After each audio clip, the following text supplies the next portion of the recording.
Hello everyone, today I'm going to show you how to recover your lost social media accounts fast. So everyone knows that in social media platform mostly common are Facebook, Instagram or Snapchat. So how you will recover it?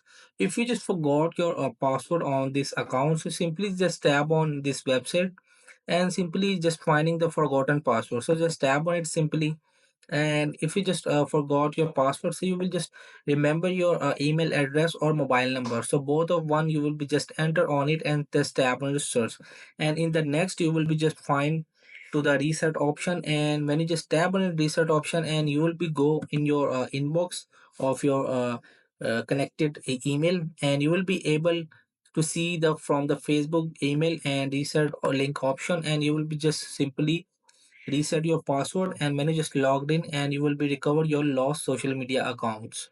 So as it in Snapchat or Instagram, if you just forgot your password, simply just tap on it forgot, and you will be as it I will just previous show you the options. As it you will be just recover your account. And also Snapchat, you will be just talk on the spot that you will be just lost your account or the password of this account, so it will be just help you easily right over here. So in this way you will just have to recover your lost social media accounts fast. So hope this video help you. Please don't forget to like and subscribe and get notified for more videos.